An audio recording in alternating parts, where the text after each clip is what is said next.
Jésù nìkan lolùgbàlà tó lè gbani là. Jésù nìkan lolùgbàlà tó lè gbani là. Jésù nìkan lolùgbàlà tó lè gbani là. Ọba wa ni mo fìyìn fún o. Jésù nìkan lolùgbàlà tó lè gbani là. Jésù nìkan lolùgbàlà tó lè gbani là. Jésù nìkan lolùgbàlà tó lè gbani là. Ọba wa ni mo fìyìn fún o.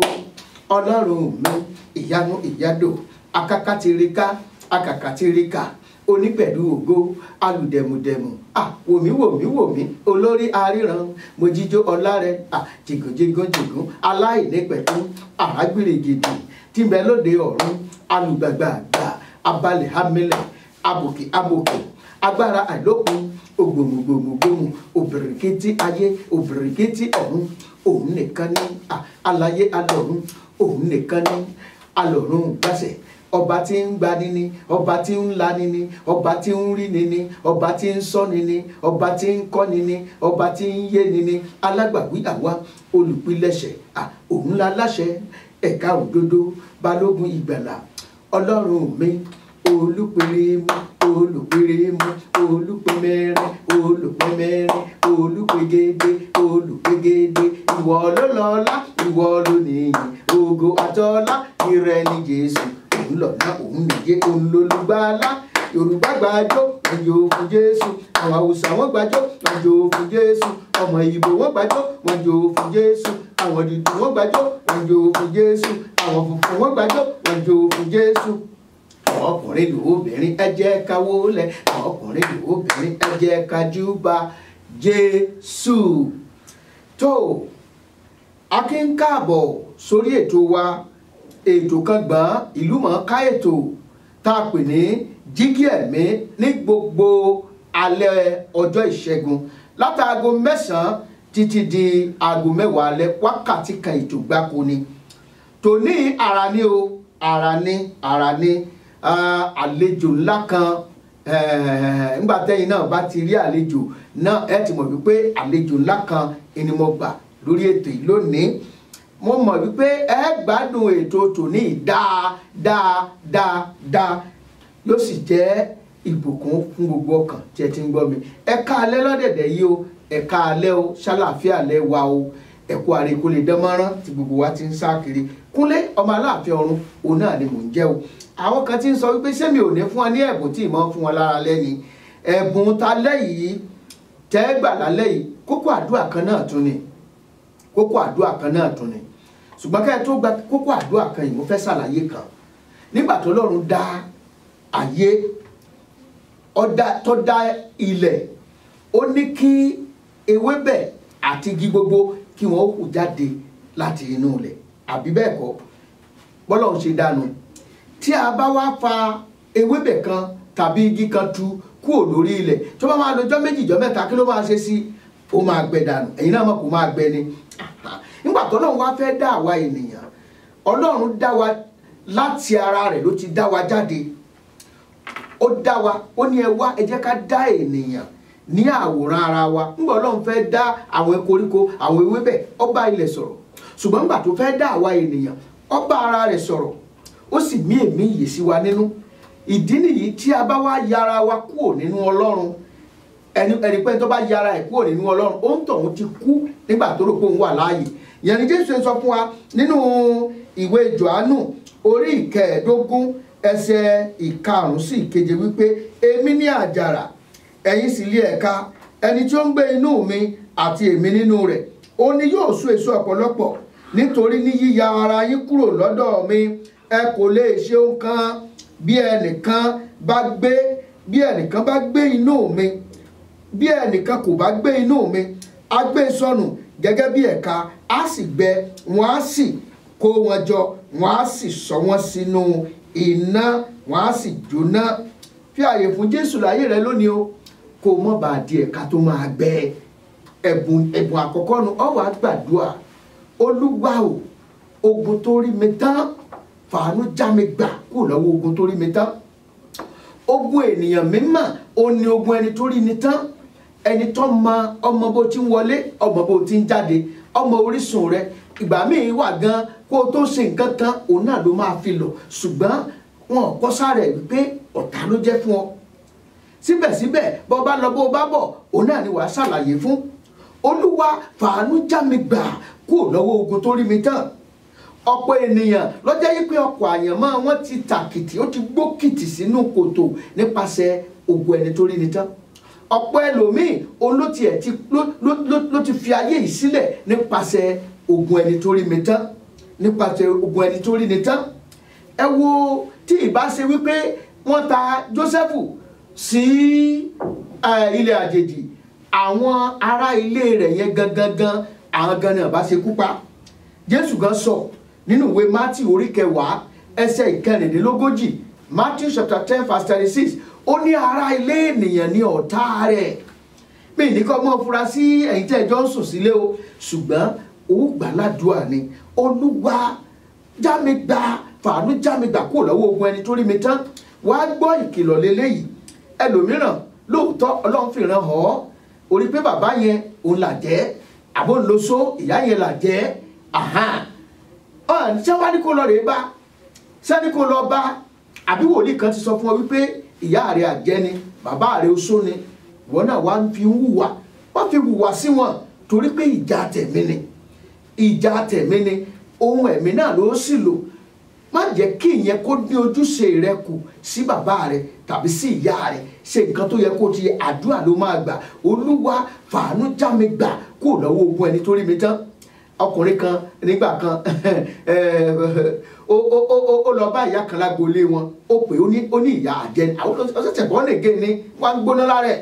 Ó ní ìyá ọ̀làjẹ́ nìyí, Ọlọ́run fi hàn pàjẹ́ àjẹ́ ni mí, àkàkùkùrú sọ́dọ̀ ní kó lọ rí sọ fún àjẹ́ wọ́n wá ń sọ fún pé ìyá ó mọ̀ pé lájẹ́ ó lára rẹ̀ ní ọ̀yá, ara rẹ̀ ní ọ̀yá, nǹkan ṣe ni, nǹkan sì bẹ̀rẹ̀ sí ní ṣe bó ṣe ya wèrè nìyẹn. Ogun ẹni tó rí ni tán, ogun tí èèyàn fi ọgbọ́n jà ni. Kí àjẹ́ ìta kó tó rí ọ ṣe yọ communicate pẹ̀lú tinúlé, àwọn tinúlé ìní ó fún ní wípé ó yá ọjọ́ báyìí la bí, wọ́n lọ fáìlì rẹ̀ ń bẹ lọ́wọ́ wọn, wọ́n lọ fáìlì. Ìgbà míì wà wọ́n lè sọ pé ẹyọ̀ ọ̀dà ẹ̀ fún mi náà, mo ní nǹkan kan tẹ́mi náà fẹ́ lò fún. Ìyẹn ni pé ogun ẹni tó rí ni tán ọgbà ẹ̀ṣọ́, ọgbà ọgbọ́n. Arákùnrin kan ló ń sọ ìyàwó rẹ̀ lọ́jọ́ kan, ọ̀rẹ́ ló sọ fún pé ìyàwó rẹ̀ ọmọ ń yàlé, ọmọ ń ṣe báyìí o. Òun náà bá lọ gbọ́ sí ibì kan, ó fẹ́ mú ìyàwó ẹ̀, kò pẹ́ ọlọ́kadà kan bá ọkàn kọjá, bọ́lọ́kadà ẹ̀ ṣe gbé ìyàwó ẹ̀ kọjá nu. Ló bá wò pé ìyàwó ń pé ọpẹ́ bá tiẹ̀ jẹ́ pé mọ́tò ló gbé wá, ìbátúndà ọlọ́kadà ló tún gbé wá. Wọ́n wá wọnú òtẹ́ yẹn lọ, òun bá lọ lúgọ̀dẹ̀, ó pe nọ́mbà ìṣúṣọ̀, lọ bá lọ dúró délé pé òun ká ẹ lónìí o. Bó ṣe délé ló bẹ̀rẹ̀ sí ní takò ìyàwó ẹ̀ ní òun mẹni tó sọ fún ọ, òun mẹni tó sọ̀rọ̀ ẹ fún ọ o, ẹ̀ sì gbà. Ìjẹ́ mọ nǹkan tí ó wá mú arákùnrin yìí wá sí rédíò, ọ̀rẹ́ rẹ̀ tó sọ àṣírí ìyàwó rẹ̀ fún, ẹnu yẹn bẹ̀rẹ̀ sí ní wú títí ó kú. Ọ̀rẹ́ kejì náà tó mọ̀ sí, ẹnu yẹn náà bẹ̀rẹ̀ sí ní wú, ìyẹn náà kú. Ọkọ gangan ìyàwó sì ti bínú kó jáde, ọkọ gangan wá lẹ́nu rẹ̀ ń wú báyìí tí ọwọ́ kébàjarì, ẹjọ́ ẹ ṣàánú òun mọ nǹkan tóun lè ṣe sí o. Ohun tá a fẹ́ mú jáde bí ni wípé ohun tó bá jẹ́ ohun tẹ̀mí, ogun ẹ̀mí la fi ń jà, àdúrà ló máa gbà. Wàá gbàdúrà lálẹ́ yìí, Olúwa fàánú já mi gbà kúrò lọ́wọ́ ogun ẹni tó rí mi tán. Olúwa mú mi kúrò nínú àgádá tí ayé fi mi pamọ́ sí. Ṣàánú fún mi, àdúrà rẹ̀ ó sì gbà. Ẹ̀bùn tí mo ní fún ọ lálẹ́ yìí nù yóò dára fún ọ o. Ẹ jẹ́ ká dókè lọ́hùn kí n pe àlejò mi wọlé ká fi jó nara díẹ̀, mò ń bọ̀.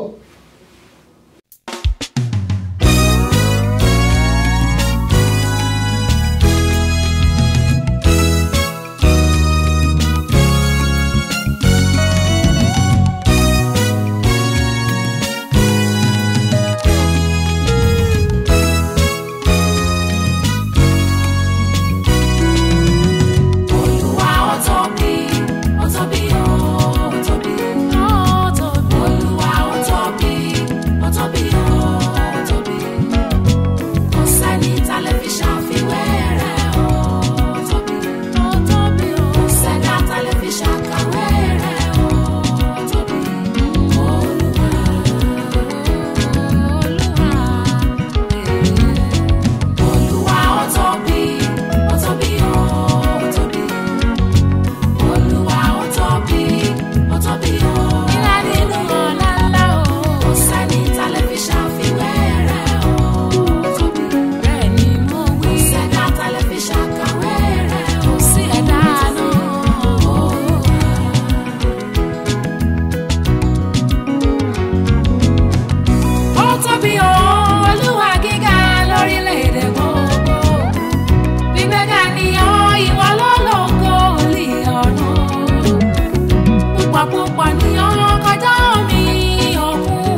tóbi gbà mí lọ́wọ́ ogun tápá òbí mi ò ká. Olùgbèjà mi tó bá mi rògùn láyé mú mi lọ tó ṣẹ́gun. Akọni ni ọ́, akọni ni ọ́.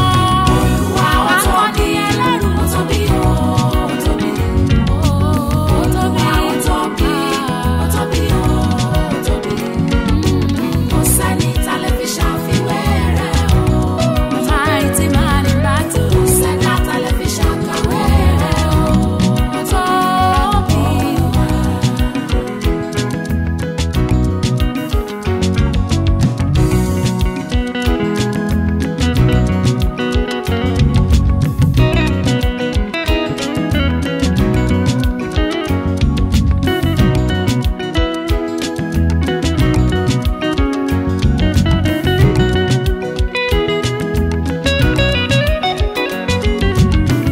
Mo ti tóbi tó lánàá rẹ̀ tóbi.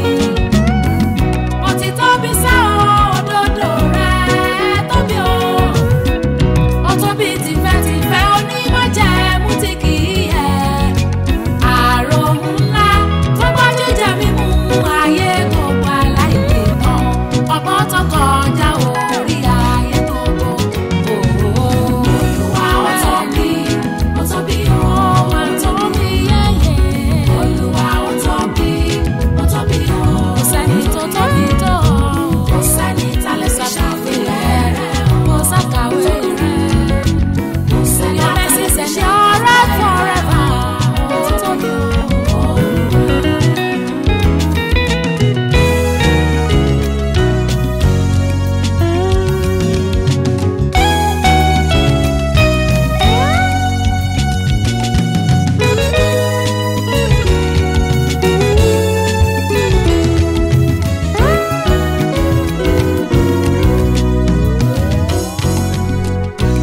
Àkọ́kọ́ ó tóbi ó.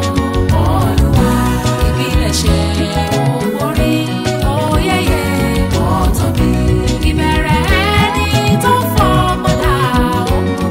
Olúwa ìgbẹ̀yìn ọ̀làlà ọ̀làlà ó tóbi. Òpin ayé àtọ̀run kò sí irú rẹ̀. Olúwa ó tóbi ó ṣe ṣàkàwé láéláé ó tóbi. Àgbààgbà mẹ́rìnlélógún kí ọ ó tóbi. Olúwa àwọn áńgẹ́lì wọn kí ọ ó tóbi sẹ́ tóbi. Ọlọ́run ọba nìrè kíyà ó tán. Olúwa ó ṣe púpọ̀ láyé mi. Ó tóbi ó tóbi.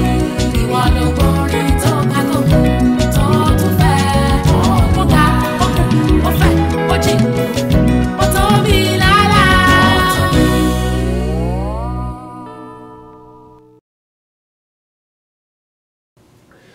Ẹ káàbọ̀ padà sórí ètò wa Jígí Ẹ̀mí.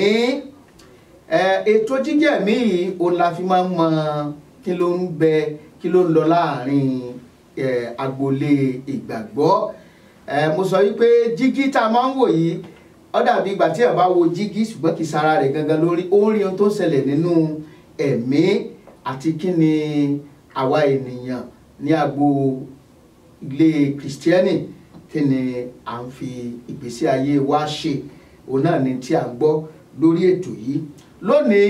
Mo wá ní ìwúrí, inú mi sì dùn wípé mo láǹfààní láti gbé ẹja ńlá wá àwọn bàbá wa nínú Olúwa láti ìjọ The Redeemed Christian Church of God.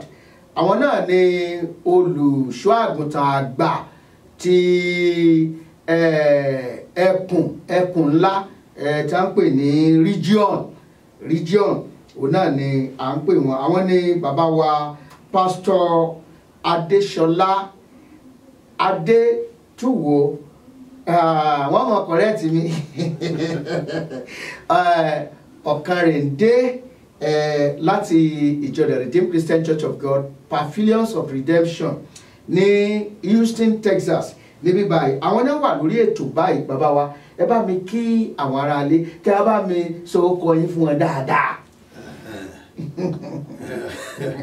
orúkọ yẹn bó ṣe jẹ́ pé ọ̀pọ̀lọpọ̀ wọ́n máa ń ṣì í pè ṣùgbọ́n àwọn ìjìnlẹ̀ orúkọ ni gbogbo orúkọ náà. Adésọlá Adétúwò Adétúwò Ọ̀kanrẹ̀ndé. Ọ̀kanrẹ̀ndé. Àpèjá ìdán nìyẹn. Ọ̀pọ̀lọpọ̀ bí wọ́n ṣe ń gbọ́ tẹ́ ẹ̀ ń sọ Yorùbá lénìí ọ̀pọ̀lọpọ̀ ò gbàgbọ́ pé tiẹ̀ wọ́n gbàgbọ́ pé gbọ́ Yorùbá rárá. Gbọ́ Yorùbá dáadáa. Bàbá wa ẹ bá wa ṣàlàyé fún ọ̀pọ̀ àwọn ènìyàn tí wọ́n wò wá báwo lẹ ṣe bá Kristi pàdé gan-an àti pé kí ló gbé ń dé ẹnu iṣẹ́ ìránṣẹ́ olùṣọ́ àgùntàn ẹ bá wa sọ gbogbo bí Olúwa bá ṣe darí yín àti bẹ́yìn náà ṣe máa. Nípa oore ọ̀fẹ́ Jésù ló máa ń jẹ́ kí ìgbàlá ọkàn kó dé ọwọ́ ẹnìkọ̀ọ̀kan tí ó bá jẹ́ pé béèyàn ṣe yà pátá láti ilé ẹ̀kọ́ alákọ̀ọ́bẹ̀rẹ̀ àti ti girama ni àti ti ilé ẹ̀kọ́ gíga kò yẹ kí irú èmi bá kí n rí gbàlà ṣùgbọ́n oore ọ̀fẹ́ Jésù Kristi òun náà ni ó jẹ́ kí àwọn brethren àwọn ọmọ Ọlọ́run láti University of Ibadan láyé ọjọ́ òun tán wá sí ìpàgọ́ tiwa náà láti wá ṣe eré ìtàgé tí wọ́n pè ní The Long Search.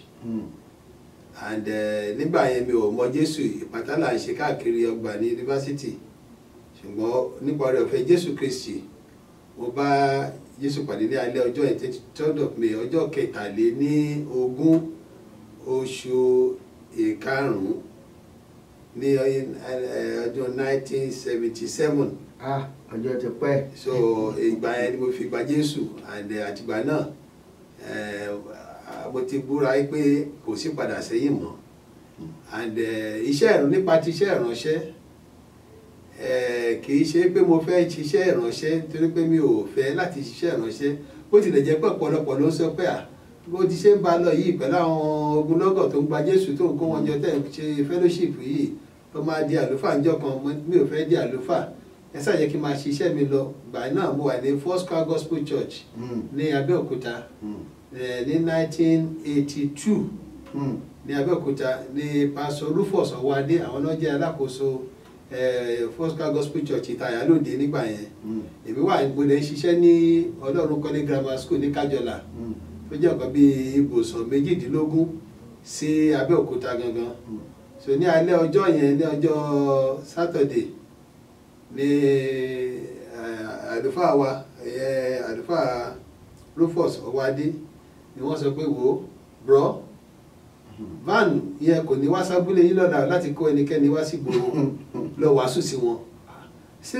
ẹsikísà mi wàásù kẹsí ọmọdé yìí padà bọ́ sí bẹ̀rẹ̀ sí lọ nìyẹn bá dúpẹ́ máa lọ wàásù sí àwọn èèyàn wọ̀nyí pé bó ṣe ń bọ̀ pàtẹ́lẹ̀ dáná ọjọ́ Sunday mo sáwọn yẹn pé pásítọ̀ sọ pé mọ́tò ní wálé ní kí n wàásù sí yín o mo ṣe bẹ̀rẹ̀ sí wàásù nìyẹn láti gbà yẹn láti 1982 àdẹ̀dùpọ̀ lọ́dọ̀ pé ṣọ́ọ̀ṣì ta kọ́ sí abúlé Kájọlà ó sì dúró gbọ̀ngbọ̀n títí dọ̀la. Hallelujah. Àgbọ̀n ní fún Jésù Kristi. Hallelujah. A rí i pé ìpìlẹ̀ yẹn ó dúró sánsán nínú ìrere pàápàá láti ìjọ Foursquare. Lónìí olùṣọ́ àgùntàn àgbà ní nínú ìjọ Ìràpadà bó ni àárín yẹn ṣe rí. Nígbà tí mo wà lábẹ́òkúta nípa oore ọ̀fẹ́ Jésù Kristi mo jẹ́ alákòóso àwọn ọ̀dọ́ ní tí wọ́n pè ní Western District Foursquare Gospel Church Nigeria èmi mo jẹ́ alákòóso àwọn ọ̀dọ́ nígbà yẹn mo dẹ̀ máa ń lọ sí àwọn ìpàdé ti brother Adébóyè tá a pè ní CRM nígbà yẹn then tí bá ti wá kó àwọn tó jẹ́ pé nípa oore ọ̀fẹ́ Jésù Kristi wọ́n gba Jésù nílé ìwé tí mo ti ń ṣiṣẹ́ tí a bá ti kó wọn lọ sí ìpàdé bẹ́ẹ̀ tí n bá máa padà dé láti CRM meeting ó máa ń di wàhálà ní Foursquare ni mo á sọ pé ó dáná tóbi kan bá lọ bó ṣe ń lọ ṣùgbọ́n nígbà tó di 1981 tí brother Adébóyè nísìnyí dadi jí ò lápẹ́ wọ́n báyìí nísìnyí tí wọ́n wá di alákòóso the Redeemed Christian Church of God bá ní ó dàbẹ́ ní pé wàhálà yìí á dópin tí ó bá kúkú jẹ́ pé alákòóso Christ Redeemers Ministry tí mo wà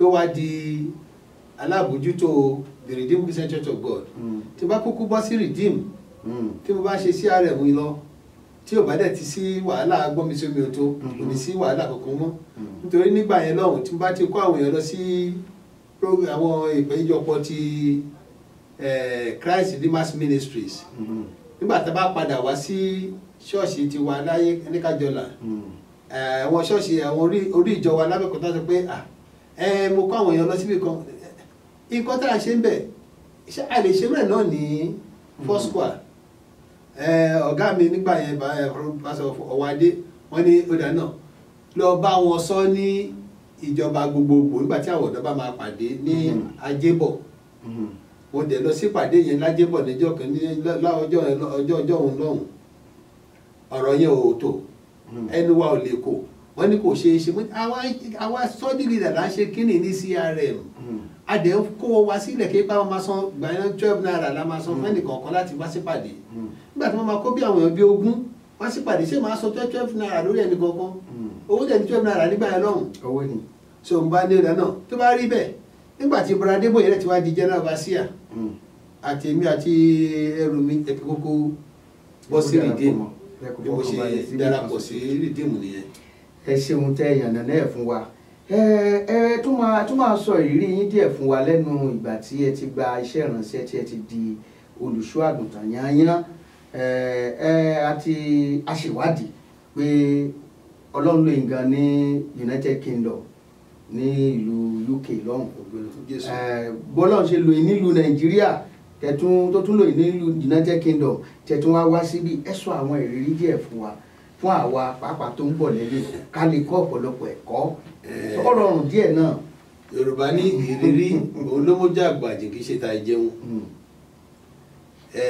oríṣiríṣi ni a bá pàdé nínú iṣẹ́ ìránṣẹ́ yìí bá àwọn tó jẹ́ pé wọ́n fẹ́ ṣiṣẹ́ yìí ṣùgbọ́n àpò ara wọn ló jẹ wọ́n lógún jù bá wọn pàdé bá àwọn tó jẹ́ pé ajẹnilẹ́sẹ̀ lóríṣiríṣi bá wọn pàdé kò dẹ̀ síbi tí ìṣe ò sí kárí ayé ni àdìrẹ ẹlẹ́kọ̀ọ́ so àti ní Nàìjíríà ni o àti ní London ni o àti ní Amẹ́ríkà ni o oríṣiríṣi èèyàn láti bá pàdé ṣùgbọ́n ohun tó ṣe pàtàkì jù ni pé ẹni tó bá ní ìrètí ìjọba ọ̀run ìbá àbá èṣù gidi pàdé á ya èṣù sílẹ̀ á di Jésù mú pé bí wọ́n bá fẹ́ lọ sọ́run àpáàdì máa dá nìkan lọ ò ní mú mi dání so nítorí náà ẹnikẹ́ni tí a bá pàdé nínú iṣẹ́ ìránṣẹ́ yìí tó bá ti ṣe lòdì sí ìfẹ́ Ọlọ́run kò di ọ̀rọ̀ gídígbò ẹnìkan ẹbẹ́ nìkan jà lórí ẹ̀ ojú ọ̀run tẹ́ yẹ fò láì fapá gbára wọn so bó ṣe rí gan nìyẹn so kò sí àti gbóríṣiríṣi pàdé. ẹ ṣeun púpọ̀ yẹn ni wípé ọ̀run yẹn sáà ní ká máa lépa lépa tó ga jù ní ìjọba ọ̀run. onírúurú ìgbà àti àkókò ló wà pàápàá ní Christendom yìí ìgbà kan wà tó jẹ́ wípé wọn tó bá jẹ́ bí olùṣọ́ àgùntàn bẹ́ẹ̀ ti sọ lẹ́ẹ̀kan pé Brother Adébóyè àwọn àkókò brọ́ nìyẹn Brother Kúmúyì brọ́ ni wọ́n mọ̀ pé yín náà ń gbà náà lọ olúkálùkù brọ́ àmọ́ pásítọ̀ àmọ́ bishop àmọ́ most elder àmọ́ gbogbo ìgbà yẹn a wá rí i pé nǹkan ti ń yí padà ní ìsìn nǹkan ti ń yí padà lóríṣiríṣi èyí ló ti kúnnù jọ lẹ́nìí a ṣe wá ṣàwárí wípé ní ẹnu lọ́lọ́ yìí ọ̀pọ̀lọpọ̀ àwọn tó ṣe ń wọ ẹnu mínísírì wọn ti ẹ̀fẹ́ ká pé wọ́n pásítọ̀ wọn wòlíì ni wọ́n sì mọ bó ṣe pé wòlíì lèmi o èmi ò ṣe pásítọ̀ o wòlíì ni mi o ẹ là wá lóye àwa tó ń bọ̀ lẹ́yìn kí ká lè mọ èwo ni tàbí ṣé kálukú náà ká lọ dáṣọ wòlíì báyìí. Yorùbá tí ó sọ pé ní àgbá òfìfo òun ló ń dún worowóró ẹni tó bá jẹun tó bá yó tó bá kí lẹ́sẹ̀ tó bá kí nìtàn kò ní máa wá nǹkan láti fi gbọ́dá torí ìjì kan ń bọ̀ torí ẹsẹ̀ dúró ńlẹ̀ ni ṣùgbọ́n gbà tó bá ti di pé ẹsẹ̀ ò dúró ńlẹ̀ a máa wá nǹkan kan láti fi gbéra òun ló fi jẹ́ pé ogunlọ́gọ̀ ló ń wá oyè oyè ò ní mẹ́rin kankan dé ìjọba ọ̀run bí mo ṣe bàbá nísìn brọ́dá adé ni mí ẹnìkan bá gba bíṣọ̀bù brọ́dà ni brọ́dà èyí tó ṣe pàtàkì yìí pé mo jẹ́ arákùnrin nínú Jésù Kristi kì í ṣe oyè yẹn ìgbà tí wọn bá ní kankan láti fi hàn pé iṣẹ́ Ọlọ́run ń tẹ̀síwájú nínú ayé wọn a máa wá oyè láti fi bo àṣírí àléébù tó wà nínú ayé wọn òun ló sì jẹ́ pé ìlépa ọ̀pọ̀lọpọ̀ nìyẹn láyé òde òní kọ́ pé wọ́n ní bíṣọ̀bù ẹnìkan tẹ̀ wọ́n lẹ́nìkan wọ́n pé kó wá wàásù nígbà tó máa ní kọ́ ṣe kọ́ introduce ẹ̀ sáwọn èèyàn pé abẹ́fẹ́ ẹni tí ó fẹ́ wàásù sọ́dẹ̀ ní hàn wọ́n bá pè ní pásítọ̀ ni ò bá dìde dúró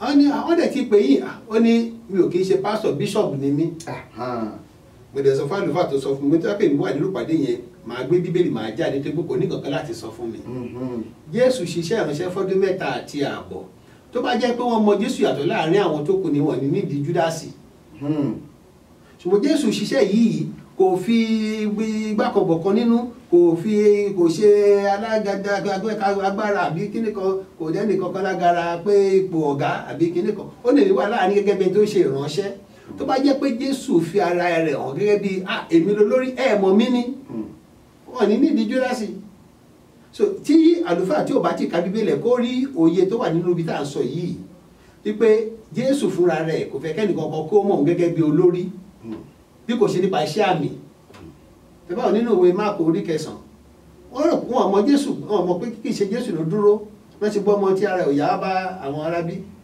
pé káwọn ìkan dẹ́kun agbára èṣù lórí ẹ̀ ṣùgbọ́n pàtó di pé ó di gbọ́dọ̀ ọ̀rọ̀ náà fẹ́ bọ́ ti ni Jésù yọjú Jésù dẹ̀ bá ẹ̀mí búburú náà wí àwọn gbá sọ kì í ṣe Jésù gangan ni àtẹ̀kọ́kọ́ rí tẹ́lẹ̀ tó wọ́n mọ̀ yàtọ̀ láàrin Jésù ṣùgbọ́n nísìnyí ẹni bá ti kọ́ àwọn mẹ́jọ kan tó bá ti tó 10 nínú ìjọ ó náà ti di bíṣọ́ọ̀ṣì àmọ́ sọ wọn pé ẹni tó bá bíṣọ́ọ̀bù ni wọ́n bíṣọ́ọ̀bù ọjà náà ń tà ọlọ́wọ́ á ràn wá lọ́wọ́. béèrè pọ̀ ṣùgbọ́n abala kan la sì wọ́n àtúnṣe a tún máa padà wá kó tó di wípé a lọ sí abala tó kàn ní wọ́n pè kíní kan ní fivefold ministry nínú Bible wòlíì wà ń bẹ̀ a sì máa ń wá sáwọn program yìí náà tẹ́ máa ń ṣe ní gbogbo ọjọ́ Tuesday tí a pè ní Operation Push a sì rí pé ẹ máa ń operate ọ́fíìsì prophet máa ń jẹyọ ń bẹ̀ deliverance máa ń jẹyọ ń bẹ̀ àsọtẹ́lẹ̀ ń jáde níbẹ̀ kí ló wá sí tí inú ìjọ tí ẹ̀yin ti ń ṣe iṣẹ́ ìránṣẹ́ yìí pásọ̀ náà ni kí la fẹ́ fi mọ ẹni tí ó ní ẹ̀bùn yẹn yàtọ̀ nígbà tẹ́ ní brọ́dà nìkan náà.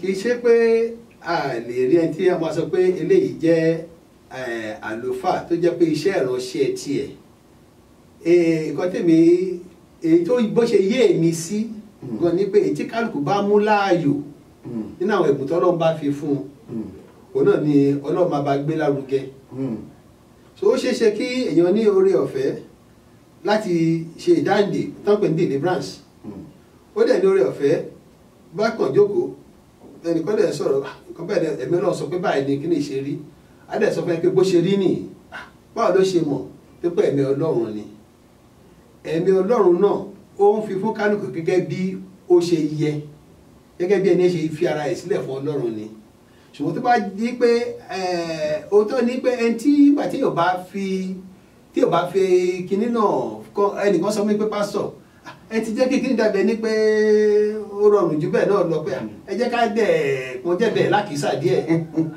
pé kí lè fẹ́ kún jẹ́ bẹ́ẹ̀ lákìísà fún ẹ bó ṣe rí náà ló ṣe rí iṣẹ́ Ọlọ́run ni kò sẹ́nìkan tó ní agbára yẹn lọ́wọ́ lábí kò ṣe oore ọ̀fẹ́ Jésù Kristi so nígbà ṣùgbọ́n tẹ́lẹ̀ kọ́ bá ti sọ pé báyìí lè lè ṣe rí tó dẹ̀ ti rí bẹ́ẹ̀ ó ti sọ pé òun náà ti di wòlíì nìyẹn àbí ó sọ pé ẹnìkan báyìí nǹkan báyìí èmi àìmọ́ kan yọ lẹ́nu ó dẹ̀ gbàdúrà fún ó dẹ̀ ti sọ pé òun náà ti di àlùfáà oní ìdáǹdè nìyẹn ṣùgbọ́n èmi ò kí bẹ́ẹ̀ nìkan kan jiyàn ẹ̀ torí pé kí ni Yorùbá ní ojúmọ́ ohun tó yónú so tí ìdúró jẹ ní ìlàjì ara nígbà tí ẹni tó bá dẹ̀ gbé ọ̀rọ̀ kan wá tá a bá gbàdúrà tá a dẹ̀ rí ìwọ́n tá a fẹ́ rí ń bẹ̀ ó ti tán oyè yẹn kọ́ nìkan tó ṣe pàtàkì bí kò ṣe pé a rí ìṣòro yẹn pé ó dé òpin ẹ̀bá àwọn alẹ́ sọ pé àwọn wàásù lọ níṣẹ́ lọ sọ pé ẹni báyìí kó wà báyìí nǹkan báyìí ó ń ṣe bọ́ síta bí báyìí ó dẹ̀ bọ́ síta a lè sọ pé kí lórúkọ Jésù kíkíní náà lọ ó dẹ̀ lọ agbára Ọlọ́run ni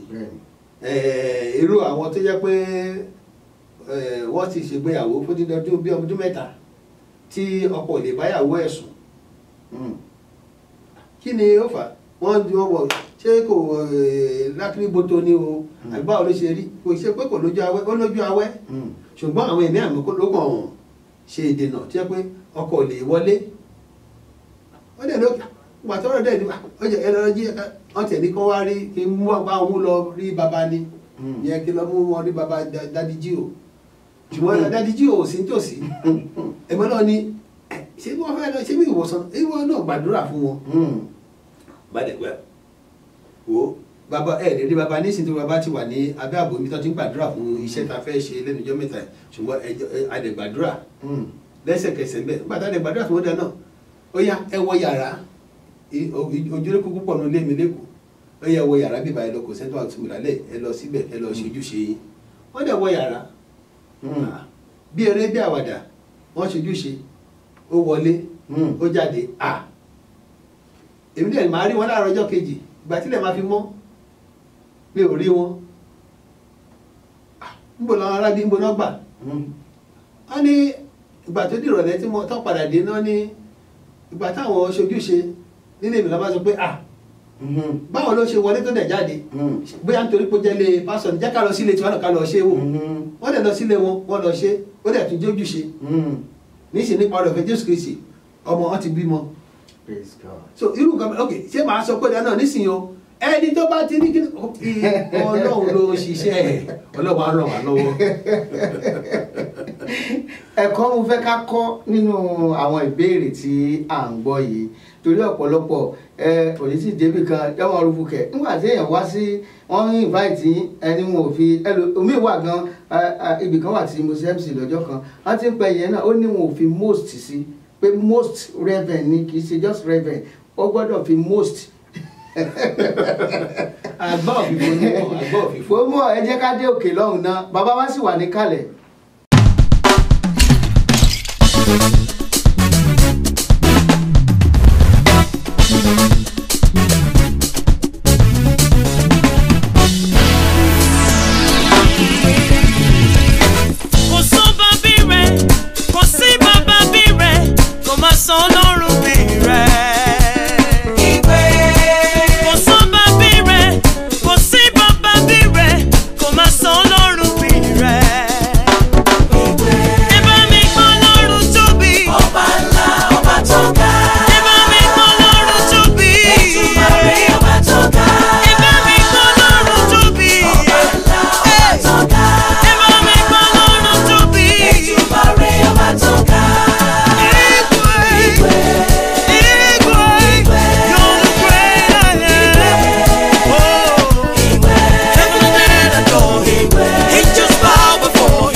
káàbọ̀ padà sí orí ètò wa Jígí Ẹ̀mí. Ètò yìí òun la ti ń fi ohun ẹ̀mí wé tẹ̀mí. Bàbá wa tí wọ́n bá parí sáfíìsì nínú ìjọ yín kẹ́lẹ̀ mọ̀ wípé a ti sọ tẹ́lẹ̀ mú yẹ wá ní o. Wọ́n máa ń lo gbólóhùn kan wá ní Pavilions of Redemption, heaven is our goal as we aspire for excellence. Kí ló bá kò rí wa? Òun náà ni mo sọ pé nígbà tí mo ti ṣe mọ̀ pé wọ́n ní ẹni tó bá ti rìnrìn kúrìn rí tí ó dẹ̀ di pé Yorùbá ní ẹran tí èṣù bá dé mágò ẹni bá tú sílẹ̀ kọ́ ló máa mu tó bá jàjà bọ́ lọ́wọ́ èṣù tó bá jẹ́ran tó bá gbọ́n ni kò ní padà síbẹ̀ àtìgbà tèmi ti bọ́ lọ́wọ́ èṣù tí mo tẹ̀sí gba Jésù mo sọ pé kò tí lè pa mí bí kò ṣèjọba ọ̀run so mo fi wá sọ fún àwọn ọmọ ọjọ́ pé ní ìjọ ti Pavilion of Redemption ìjọba ọ̀run ní ìlépa wa bá a ṣe ń ṣe akitiyan láti wẹ̀ káyán kọ̀ọ̀kan pé heaven is our goal as we aspire for excellence a ní ìpinnu pé bó ti wù kó rí a gbọ́dọ̀ dé ìjọba ọ̀run ohunkóhun tá a bá ní láyé yìí kọ́lé ra mọ́tò ya kíní tẹbí kọ́ ṣọ́ọ̀ṣì gbogbo yẹn kò sí ìta máa mú kò láyé ṣùgbọ́n èyí tá a bá ṣe gẹ́gẹ́ bí ìfẹ́ Jésù Kristi tó bá jẹ́ ká déjọba ọ̀run ẹni bá déjọba ọ̀run òun gan ló wẹ̀ tó yán kọ̀ọ̀kan tó dẹ̀ yege ẹ̀yẹn la fi máa sọ pé at the Pavilion of Redemption heaven is our goal as we aspire for excellence. Gbogbo ẹ̀yin ọmọ ìjọ Pavilions of Redemption mo rò pé ẹ ti ń gbọ́ lẹ́ni ọ̀pọ̀lọpọ̀ àwò pé ẹlòmíì ti sọ́dà pọ̀ sórí ṣùgbọ́n kò mọ ìjìnlẹ̀ tó wà ń bẹ̀ òun náà lẹ ti gbọ́ yìí. Bàbá wa à ń gbọ́ fìrìfìrì àwọn èèyàn sì tún bi wá léèrè wípé ká ṣèwádìí pé wọ́n ní pásítọ̀ E.A. Adébóyè bàbá wa general overseer wípé wọ́n ń bọ̀ wá sí Houston, Texas wọ́n náà fẹ́ ṣe program kan pé festivals of life oníwẹ̀ á lo àǹfààní tí bàbá wa ta fi fẹ́ pè wọ́n wá lónìí wọ́n là wá lọ́yẹ̀ kí ni tọ́wà ń di ẹ̀ gan ṣé lóòótọ́ ni Daddy òun bọ̀ wá sí Houston, Texas ni o tí wọ́n á ń bọ̀ wá ṣé ọ̀dọ̀ yín náà ń bọ̀ ni àbí ẹ là wá lọ́yẹ̀. Wọ́n ń bọ̀ ìyẹn ó ti dájú ní ọjọ́ 21 oṣù kẹta ọdún yìí a máa gbàlejò wọn sí Houston. A dẹ̀ ní ìrètí pé ó máa jẹ́ ìpàdé ìdáǹdè ìgbàlá ọkàn ìwòsàn àti ìtúsílẹ̀ so ẹnikẹ́ni tó bá mọ̀ pé bóyá ìṣòro kan wà tí òun ti ń gbàdúrà tí ó kù díẹ̀ káàtó máa gbarú ẹni bẹ́ẹ̀ níyànjú pé kí wọ́n wá sírú ìpàdé bẹ́ẹ̀ nítorí mo rántí nígbà tí mo wà ní London mo ní ẹnìkan tí mo gbàdúrà pẹ̀lú ẹ̀ fún kan tí ó jẹ́ pé ìṣòro náà ó dẹ́kun fẹ́ ga ju ẹ̀mí rẹ̀ lọ a lè ti gbàdúrà yẹn títí ó di pé bàbá dẹ̀ fẹ́ wá sí gbòòrò báyìí náà ni fún oore ọ̀fẹ́ tá a ní láti sọ pé bí bàbá bá dé gẹ́gẹ́ bí àwa ọmọlẹ́yìn a ní àǹfààní láti kàn sí wọn àbí ká kàn déédéé ní bàbá o ayọ̀jú sí yín o àmúbá dẹ̀dọ̀ arábìnrin tí bàbá bá ti wọ̀lú ìṣòro tá a ti ń gbàdúrà yìí màá gbé e lẹ́yìn lọ sílé wọn bóyá Ọlọ́run á gbọ́ àdúrà náà á dẹ lọ nítòótọ́ mo gbé arábìnrin lẹ́yìn lọ sílé bàbá bàtà débẹ̀ bàbá ní mọ́nẹ́sísà arábìnrin tí mo sọ fún yín nípa pé bàbá ókè ó dẹ̀ kúnlẹ̀ bàbá ní Olúwa ọmọ rẹ ìṣòro tó bá jẹ́ wà náà ayé rẹ̀ bá a mú kúrò lórúkọ Jésù Kristi àmín arábìnrin yẹn wojú mi pé ṣé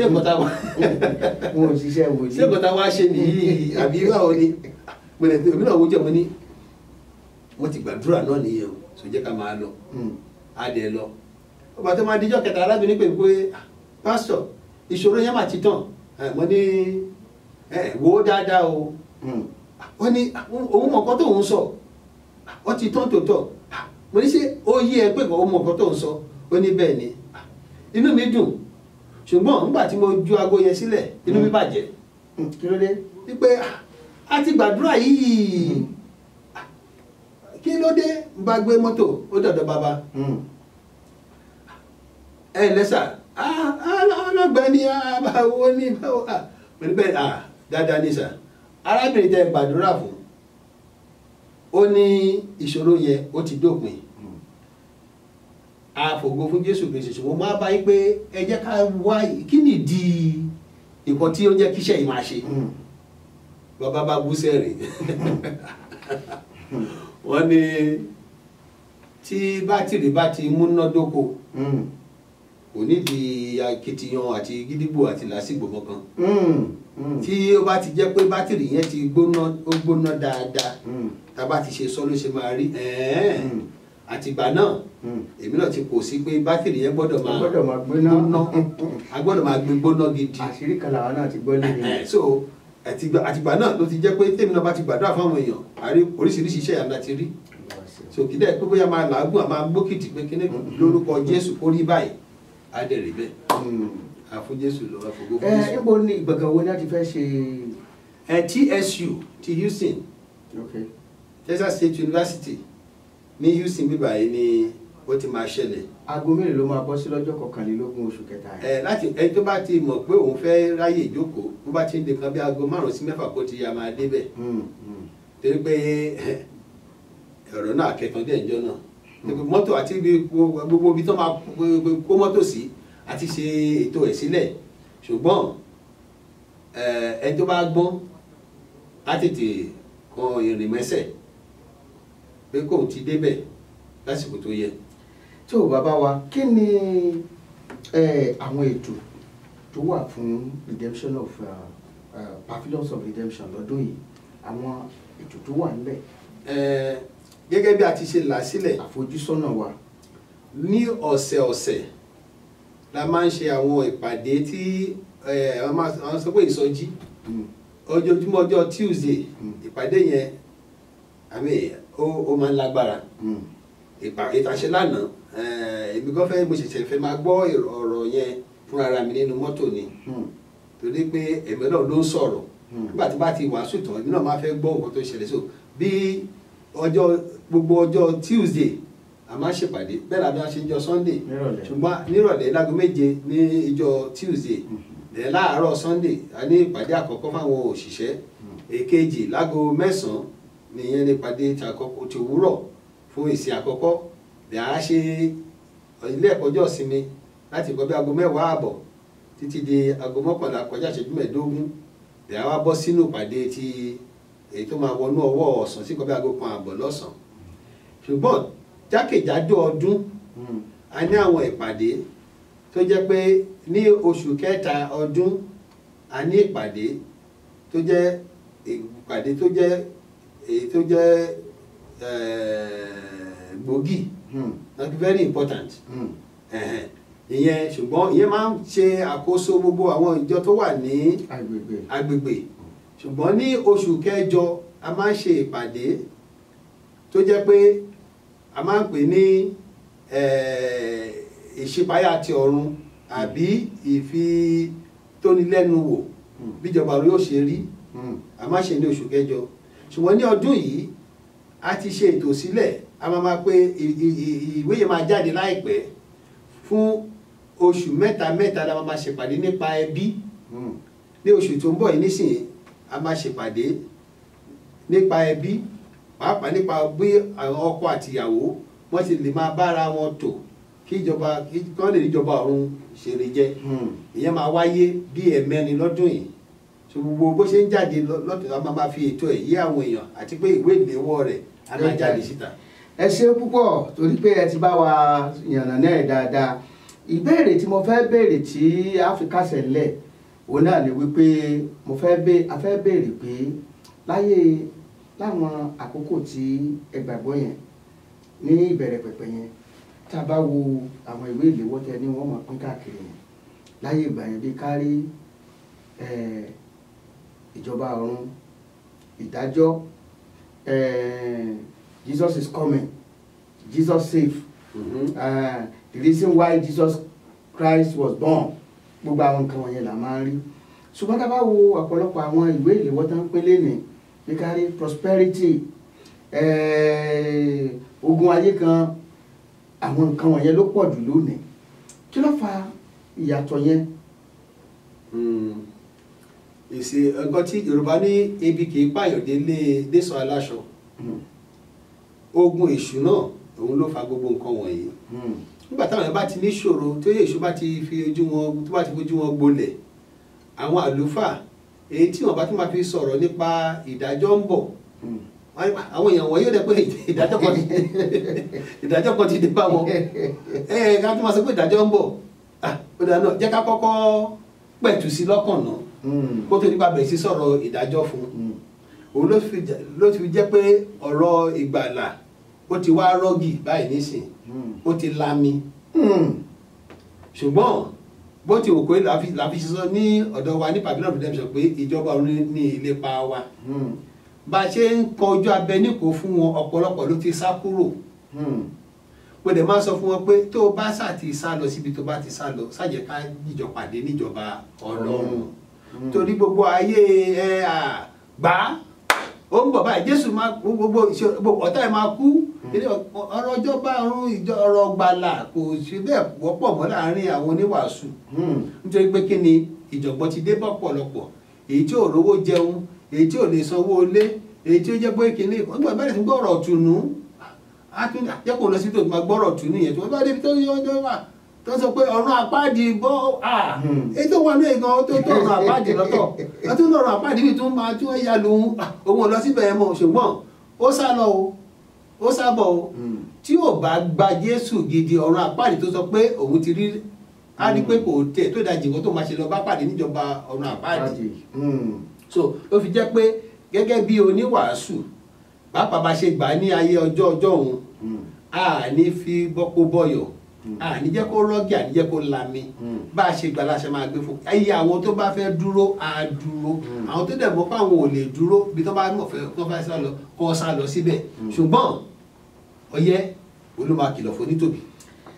Tó ẹ ṣeun bàbá wa, ọ̀pọ̀ ìbéèrè ló wà tó stars fẹ́ béèrè, ṣùgbọ́n torí àkókò wa tí ò bá wa ná pẹ́ntìn bíi àá tún pè yín padà, ẹ tún sì máa fi ọ̀wọ̀ fún àwọn tó ń wò wá àti iléeṣẹ́ ilé-ẹ̀kan sí, torí ọ̀pọ̀lọpọ̀ ọ̀rọ̀ ló ń jà, ọ̀rọ̀ lórí ìdámẹ́wàá sì wà ń bẹ̀, ọ̀rọ̀ lórí tí gbogbo ẹ̀ ń jà rìnrìn. Àá pè yín ẹ́ẹ̀dìdì wá ṣàlàyé gbogbo ẹ̀ bó ṣe rí fún wa ní ìgbà tí àkókò yẹn bá tó, torí pé ọjọ́ ti lọ báyìí nísìn.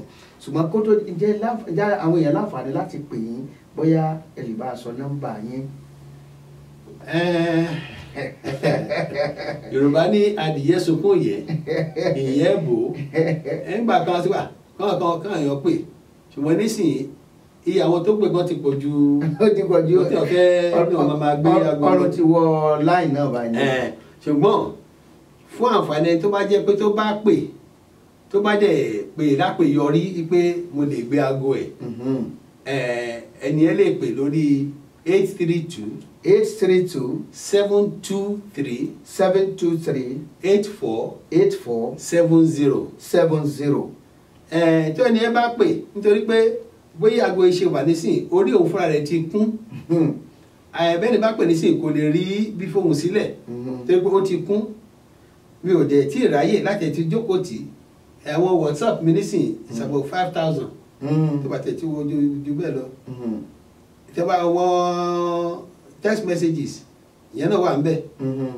So nígbà tá a bá bẹ̀ sí gbogbo ẹ̀ ẹ tó bá pè tó bá fi lè rí pé ó go through ìyẹn náà á jẹ́ pé ẹni yẹn Ọlọ́run fẹ́ kí n bá ẹni yẹn sọ̀rọ̀ lásìkò ẹni nísìn WhatsApp messages ẹ wò 8,584. Eléyìí tí wọn ò tí ì kànú. Tí mi ò tí ì kà. Ẹ̀sà èmi ìbá gbà àwọn yẹn lámọ̀ràn bọ́jẹ́ text message bẹ́ẹ̀ bá jù sí message ẹ jù sí WhatsApp ẹ tún pè bí voice mail bá ṣe drop táyé ẹ bá yọ kàtà sí. Iye àwọn tí a bá lè gbìyànjú náà ní ṣùgbọ́n voice mail Ọlọ́run kì í kún. Ẹ jọ ń bo ní Pavilions of Redemption gangan kalẹ̀ sí. Ní Sugarland Olawa Old Richmond Road 15227 Old Richmond Road ibẹ̀ la fi ìkàlẹ̀ sí. Seat number 15227 Old Richmond Road, Sugarland, Texas 77498. ẹ bá fi àdúrà kásẹ̀ abala ilé kẹ́ bá gbàdúrà fún iléeṣẹ́ yìí kẹ́ bá gbàdúrà fún ètò yìí kẹ́ bá gbàdúrà fún àwọn tó ń wò wá. Bàbá wa àti Ọlọ́run wa dúpẹ́ tó pẹ́ ẹni ọba àwọn ọba, ẹni Ọlọ́run àwọn ọlọ́run, ẹni ọba tí ẹnìkan kì í rọ̀ lóyè, ẹni ọba tí kò yí padà. Bẹ́ẹ̀ ti ṣe wà lánàá, bẹ́ẹ̀ lẹ wà lónìí, bẹ́ẹ̀ lẹ ṣe máa wà títí ayé àìnípẹ̀kun. Bàbá àfògo fún yín, àfihàn fún yín, ẹ wá gba ọpẹ́ wa, àmín, ẹ wá gba ìyìn wa, àmín, a fi iléeṣẹ́ ilé yín lọ bàbá, ẹ wá dì wọ́n mú títí dòpin. àmín, Bí wọ́n ṣe ń ṣagbátẹrù ìyìn rere bàbá, ẹ ṣagbátẹrù iṣẹ́ ọwọ́ wọn, àmín, bàbá ẹ gbà ṣàkóso. àmín, Ohun tí ó bá dáwọ́ lé bàbá, ẹ jẹ́ kó yọrí sí rere. àmín, Ohun tí ẹ bá ní lọ́wọ́ sí, ẹ má jẹ́ kán lọ́wọ́ sí. àmín, Ohun tí ẹ bá ti kọ̀ sílẹ̀, ẹ má jẹ́ kán fà á mọ́ra. àmín, Bàbá ẹ wá gbà ṣàkóso. àmín, Gbogbo àwọn tó sì ń gbọ́ ọ̀rọ̀ láti orí iléeṣẹ́ yìí bàbá, ẹ fọwọ́ tọ́ wọn lọ́kàn. àmín, Bàbá bó ti di pé ọ̀rọ̀ ìyìnrere ti di yágbóyájù tó di pé kálukú gbé bó ṣe wù ú, kálukú ṣe tiẹ̀, ṣùgbọ́n ọ̀rọ̀ yìí kò yí padà. Bàbá wa àti Ọlọ́run ẹ wá ṣàánú fún wa, àmín, ẹ wá di gbogbo amúdòpin. àmín, Lẹ́yìn gbogbo làásìgbò àti ràkàtíyà àti gbogbo ìgbòkègbodò nínú ayé ìbàbá, ẹ jẹ́ ká fìjọba Ọlọ́run ṣeré jẹ́, àmín, ẹ dì wá mú, àmín, ẹ ṣèyanu. àmín. Bàbá tó ń fi alákòóso ètò yìí àfihàn lé lọ́wọ́, ẹ túbọ̀ gbà ṣàkóso nínú ayé wọn, àmín, ẹ fún wọn ní ohùn, àmín, ẹ jẹ́ kí ohùn wọn kó bá oore ọ̀fẹ́ pàdé àmín, lórúkọ Jésù Kristi. Nígbà tá a bá máa kúrò nínú ayé ìbàbá, ẹ ṣàánú fún wa, àmín, ká fìjọba Ọlọ́run ṣeré jẹ́, àmín, lórúkọ ti bàbá àmín, àti ní ti ọmọ àmín, àti ní tẹ̀mí mímọ́. Àmín, àmín, àmín lórúkọ Jésù. Discover the uniqueness in the entertainment industry. African Broadcasting Network, ABN, is now the pace setter in the industry. Do you want to advertise your product and services? Count on us. We will do it much more than your expectations. African Broadcasting Network, ABN, will deliver quick and prompt services. Our quality and clarity stands us out when it comes to delivering quality broadcasting. Our staffs are hardworking and versatile in the specific field of office. Our environment is so conducive and we are open to all. We also give advice on how to run your business profitably. African Broadcasting Network is situated at 9894 Isone Street, Suite 875, Houston, Texas 77036. Contact phone 281-652-8396 and 832-490-8203. website www.abntvnetwork.com. ABN, celebrating Africans' rich cultural heritage. ẹ káàbọ̀ padà sórí ètò wa Jígí Ẹ̀mí. A dúpẹ́ lọ́wọ́ Ọlọ́run fún àlejò ńlá tá a rí gbé wá sí orí ètò yìí lónìí. Gbogbo ẹ̀yin tẹ́ fẹ́ dá sí tẹ́yin náà fẹ́ wá sórí ètò yìí, ẹ láǹfààní àti pè mí lẹ́yìn ètò lórí 281-857-3658. Ẹ̀yin tẹ́ wà lẹ́yìn odi Amẹ́ríkà, ẹ fi +1 sí +1-281-857-3658. Kí ni tí a fẹ́ gbéyẹ̀wò lábala ọgbọ́n káyéṣu lónìí? Òun náà la pè ní ìtọ́jú òbí. Ìtọ́jú òbí. Ẹ jẹ́ ká tọ́jú òbí wa nígbà tí wọ́n wà láyé. Ẹ jẹ́ ká tọ́jú àwọn òbí wa. Ṣé ẹ mọ̀ àwọn òbí wọ́n jìyà púpọ̀ lórí ọmọ. Tá a bá rántí ọjọ́ òru àdárun mọ́jú, bọ́mọ bá gbé pọ̀pọ̀ dé. Ẹ jẹ́ a rántí ọjọ́ tí ìyá níyọ̀ ń lé tí wọ́n jòbú nítorí ọmọ. Ẹ jẹ́ a rántí lọ́jọ́ tí òjò máa pa bàbá, tọ́jọ́ bàbá ó pebi mẹ́nu, tọmọ sì gbọ́dọ̀ jẹun. Ẹ jẹ́ a rántí, ẹ jẹ́ a máa tọ́jú àwọn òbí wa ní àkókò tí wọ́n wà láyé báyìí. Ẹ jẹ́ a sóúnjẹ tó dáa fún wọn. Ọ̀pọ̀lọpọ̀ ẹlòmíì àwọn òbí wọn wọ́n wà lọ́dọ̀ wọn báyìí ní ìsìn, ṣùgbọ́n iṣẹ́ tí àwọn òbí tí wọ́n fi àwọn òbí wọn gan ṣe ojúṣe ọmọ ọ̀dọ̀ lọ. Màmá ní ọ̀gbálẹ̀ nítorí pé wọ́n wá gbé lọ́dọ̀ yìí l'Amẹ́ríkà. Òótọ́ ni kò sí tó burú bí pé káwọn bá ń tọ́mọ, àwọn ní ọba ń fa bọ́, àwọn ní ọba ń fọ gbogbo nǹkan, àwọn lẹ́tọ́ wá sọ di ọmọ ọ̀dọ̀. Ẹ jẹ́ a tọ́jú òbí, ẹ jẹ́ a tọ́jú wọn kí bàbá, ẹ jẹ́ a tọ́jú bàbá kí bàbá ó lè súre. Ẹ jẹ́ a tọ́jú ìyá kágẹ̀yà wa gẹ̀gẹ̀gẹ̀ kí wọ́n ó lè gbàdúrà, kí wọ́n ó fi inú ọkàn kan fi gbàdúrà fún wa. Wọ́n tó bí ìrè òsì ń tòsí, máa rántí wọn. Ìwọ ń jẹ kí ẹran, ọ̀ ń jẹ ẹ̀dọ̀, ọ̀ ń jẹ tòlótòló, ọ̀ ń jẹ chicken bí. Kí ni ìyá rẹ̀ ń jẹ lábúlé?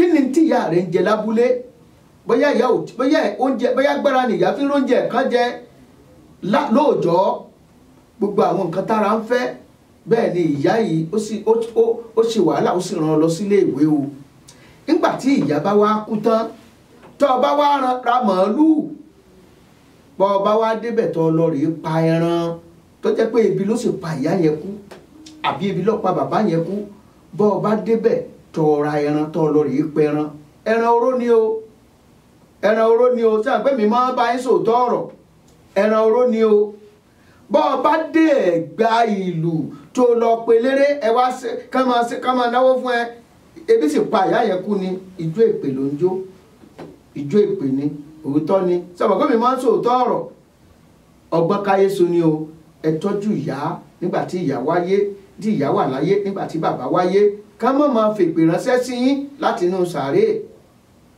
ṣé ẹ mọ̀ àṣélẹ̀ làṣẹ bá o ìwọ náà bá ti tọ́jú àwọn òbí ẹ lọ́mọ ó sì tọ́jú ìwọ náà owó tí mo ní mo yá wọn ọgbọ́n káyé so ni o àròjinlẹ̀ ni o ẹ má bínú ó ti lé jù ó bí nínú má jẹ́ ó bí ọ nínú torí ká lè súre fún ọ ní kọ́kàn àwọn òbí yẹn kó lè súre fún ọ ó ní mo ṣe fún ọ lámọ̀ràn lálẹ́ ọgbọ́n káyé so tò nínú dọ́dà fún ọ jẹ́ máa dúpẹ́ lọ́wọ́ àwọn bàbá wa Pastor Adéṣọlá Ọ̀kànrẹ̀ǹdé èyí tí wọ́n wá láti ìjọ the Redeemed Christian Church of God Pavilions of Redemption tá a gbà wọ́n lálejò lónìí tí àwọn náà sì tí wọ́n pé àwọn ọmọ kéékèèké ló ń ṣe nǹkan tí wọ́n sì gbọ́ mo rí pé a ti rí ẹ̀kọ́ kan tàbí méjì kọ́ nínú àwọn ọ̀rọ̀ tí wọ́n sọ fún wa pẹ̀lú ògo Ọlọ́run a tún láǹfààní láti pè wọ́n wálé kan sí tí wọ́n sì wá jẹ́ wa. kí wàá dúpẹ́ lọ́wọ́ olórí oko bámbàm bàbá wa Paul Arówólò onínkanu bàbá wọn ti lo oko wa jẹ wọ́n ní orídẹrẹ́ kú sóko wa jẹ bá mi ní mọ́ gbàdúrà bẹ́ẹ̀ o wọ́n ní orídẹrẹ́ kì í kú sóko wa jẹ ẹ̀yin náà ò ní kú sóko wa jọ o tí wọ́n wípé ní àyúnbọ̀ báyìí lọ́wọ́ yẹnu o bá a ṣe ń lọ láyọ̀ láàmú ọ̀bọ̀ láyọ̀ ọmọ Bánkẹ́ mi bí ti ń lọ sókè ọ̀hún náà ní lọ sí odò iṣẹ́ rẹ̀ bí iṣẹ́ ni bí mẹ́wàá ni ayàwòrán mi àti ẹni tí yọba mi tún fọ́nrán tí ọba mi tí ń bá mi ṣe fọ́nrán ohun tí ọjà Wálé àbí kí ló kọ ẹ̀ ṣé Wálé ni ṣé mo gbà á Wálé òun náà ni oní tó ń to àwòrán pọ̀ tí ń tò pọ̀ ẹnì pọ́wọ́ ti ń yàtọ̀ àbí ọ̀yàtọ̀ iṣẹ́ ọwọ́ Wálé nu yọ̀dà fún wa o èmi máa ń sọ̀rọ̀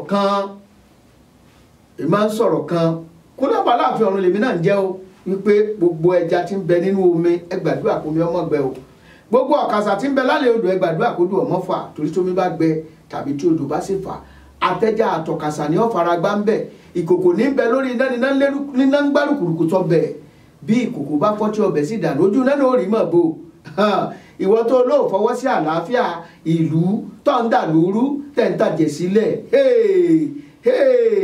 kò sí nǹkan kan téèyàn ṣe lábẹ́ ọ̀run ìtógbé ẹ jẹ́ àfọwọ́wẹ́wọ́ kọ́wọ́ wa ó lè mọ̀ ẹ jẹ́ ká ṣe dáadáa káfọ̀ tún wò sí káfòsì wọ̀ tún òun náà ní jẹ́ kọ́wọ́ mọ́ o gbàdúrà fún ìlọsíwájú orílẹ̀-èdè rẹ gbàdúrà fún ìlọsíwájú orílẹ̀-èdè Nàìjíríà gbàdúrà fún ìlọsíwájú orílẹ̀-èdè Amẹ́ríkà kí Amẹ́ríkà máa tẹ̀síwájú ọmọnìkejì ẹ̀ ń kọ́ fẹ́ràn rẹ o gbàdúrà fún o yọ̀dà fún gbogbo wa o pẹ̀lú ògbọ́lá àtọ́pàdé lọ́sẹ̀ tí ń bọ̀ Jésù lolúwa. ìdánwò irun orí mi bàjẹ́ kìkì ahọ́n.